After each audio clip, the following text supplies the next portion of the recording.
Hi hello ನಮಸ್ಕಾರ ಎಲ್ಲರಿಗೂ welcome back to Aishu vlogs. ಇನ್ನು ಇವತ್ತಿನ ರೆಸಿಪಿ ಬಂದು ಕೊಬ್ಬರಿ ಬಿಸ್ಕೆಟ್ ಬೇಕ್ರಿ ಸ್ಟೈಲ್ ಟೇಸ್ಟಲ್ಲಿ ಯಾವ ರೀತಿ ಮಾಡೋದು ಅಂತ ಹೇಳ್ಬಿಟ್ಟು ನೋಡ್ಕೊಂಡ್ಬಿಟ್ಟು ಬರೋಣ ಬನ್ನಿ. ಇದಕ್ಕೆ ಅಂತ ಹೇಳ್ಬಿಟ್ಟು ನಾನು ಒಂದು ಸ್ಮಾಲ್ ಬೌಲಲ್ಲಿ ಕೊಬ್ಬರಿ ಹಾಗೆಯೇ ಒಂದು 2 ಸ್ಪೂನಷ್ಟು ರವೆನ ತೊಗೊಂಡಿದ್ದೀನಿ. ಹಾಗೆಯೇ 2 ಸ್ಪೂನಷ್ಟು ತುಪ್ಪ ಬೇಕಾಗುತ್ತೆ. ಅದ್ರ ಜೊತೆ ಗೋಧಿ ಹಿಟ್ಟು ಒಂದು ಹಾಫ್ ಬೌಲಷ್ಟು ತೊಗೊಂಡಿದ್ದೀನಿ. ಹಾಲು ಕೂಡ ಬೇಕಾಗುತ್ತೆ. ಅದ್ರ ಜೊತೆ ನಾನು ಒಂದು ಅರ್ಧ ಅಂದರೆ ಸ್ವೀಟಿಗೆ ಎಷ್ಟು ಬೇಕೋ ಅಷ್ಟು ಸಕ್ಕರೆನ ಪುಡಿ ಮಾಡಿ ಇಟ್ಕೊಂಡಿದ್ದೀನಿ. ಇಷ್ಟು ಇಂಗ್ರೀಡಿಯೆಂಟ್ಸ್ನ ಬಳಸ್ಕೊಂಡು ಸಿಂಪಲಾಗಿ ಕ್ವಿಕ್ಕಾಗಿ ವಿತಿನ್ 10 ಮಿನಿಟ್ಸಲ್ಲಿ ಯಾವ ರೀತಿಯಾಗಿ ಬೇಕ್ರಿ ಸ್ಟೈಲ್ ಕೊಬ್ಬರಿ ಬಿಸ್ಕೆಟ್ನ ಮಾಡೋದು ಅಂತ ಹೇಳ್ಬಿಟ್ಟು ನೋಡ್ಕೊಂಬಿಟ್ಟು ಬರೋಣ ಬನ್ನಿ. ಫಸ್ಟು ಕೊಬ್ಬರಿನ ಏನು ಪೌಡರ್ ಮಾಡಿ ಇಟ್ಕೊಂಡಿರ್ತಾರಲ್ವ ಅದನ್ನು ಒಂದು ಬೌಲ್ಗೆ ಹಾಕ್ಕೊತಾ ಇದ್ದೀನಿ. ಅದ್ರ ಜೊತೆ ಕೊಬ್ಬರಿ ಎಷ್ಟಿರುತ್ತೋ ಅದರಲ್ಲಿ ಹಾಫಷ್ಟು ಗೋಧಿ ಹಿಟ್ಟನ್ನು ತೊಗೊಳ್ಬೇಕಾಗುತ್ತೆ. ಗೋಧಿ ಹಿಟ್ಟು ಹಾಗೆಯೇ ಸ್ವೀಟಿಗೆ ಎಷ್ಟು ಬೇಕೋ ಅಷ್ಟು ಸಕ್ಕರೆ ಪುಡಿನ ತೊಗೊಳ್ಬೇಕಾಗುತ್ತೆ. ನೀವು ರವೆ ಸೇರಿಸ್ಕೊಂಡು ನೀವು ಸಣ್ಣ ರವೆ ಇರುತ್ತಲ್ವ ಅದನ್ನು ಬಳಸ್ಕೊಂಡ್ರೆ ಚೆನ್ನಾಗಿರುತ್ತೆ. ಒಂದೂವರೆ ಸ್ಪೂನಷ್ಟು ರವೆನ ಸೇರಿಸ್ಕೊಂಡು ಹಾಗೆಯೇ ತುಪ್ಪನೂ ಕೂಡ ಒಂದು 2 ಸ್ಪೂನಷ್ಟು ಸೇರಿಸ್ಕೊಂಡು ಚೆನ್ನಾಗಿ ಮಿಕ್ಸ್ ಮಾಡ್ಕೊಬೇಕಾಗತ್ತೆ. ತುಪ್ಪ ನಿಮಗೆ ತುಂಬ ಜಾಸ್ತಿ ಇಷ್ಟ ಅಂದರೆ ತುಪ್ಪದ ಫ್ಲೇವರ್ ಇನ್ನೂ ಜಾಸ್ತಿ ಕೂಡ ಸೇರಿಸ್ಕೊಳ್ಬಹುದು. ಇಷ್ಟನ್ನು ಸೇರಿಸ್ಕೊಂಡು ಚೆನ್ನಾಗಿ ಮಿಕ್ಸ್ ಮಾಡ್ಕೊಳ್ಬೇಕಾಗತ್ತೆ. ನೀವು ಇಷ್ಟನ್ನು ಪೌಡರ್ನ ನೀವು ಮಿಕ್ಸ್ ಮಾಡಿದ ಆದಮೇಲೆ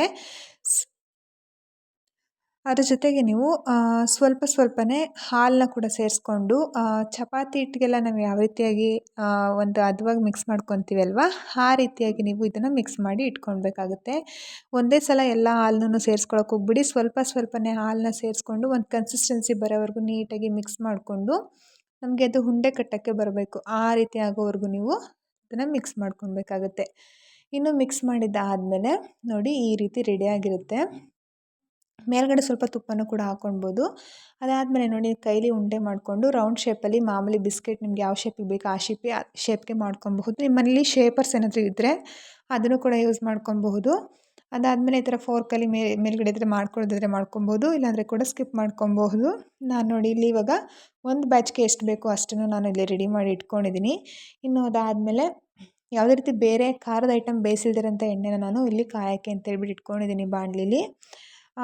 ಇದು ಎಣ್ಣೆ ಚೆನ್ನಾಗಿ ಕಾದ್ಮೇಲೆ ಮೀಡಿಯಮ್ ಫ್ಲೇಮ್ನಲ್ಲಿ ಇಟ್ಕೊಂಡು ನೀವೇನು ರೆಡಿ ಮಾಡಿ ಇಟ್ಕೊಂಡಿದ್ದೀರಲ್ವ ಅದನ್ನು ಹಾಕ್ಕೊಂಡು ತುಂಬ ಕಮ್ಮಿ ಫ್ಲೇಮಲ್ಲಿ ಇಟ್ಕೊಂಡು ಬೇಯಿಸ್ಕೊಳ್ಳಿ. ಒಂದೇ ಸಲ ಹೈ ಫ್ಲೇಮಲ್ಲಿ ಇಟ್ಕೊಂಡ್ರೆ ಮೇಲ್ಗಡೆ ಕಲರ್ ಚೇಂಜ್ ಆಗಿಬಿಡುತ್ತೆ, ಬಟ್ ಒಳಗಡೆ ಬೆಂದಿರಲ್ಲ. ಸೊ ಈ ರೀತಿಯಾಗಿ ತುಂಬ ಜಾಸ್ತಿ ಹಾಕೊಳ್ಳೋಕೆ ಹೋಗ್ಬಿಡಿ, ಕಲಸೋದಂಗೆ ಆಗುತ್ತೆ.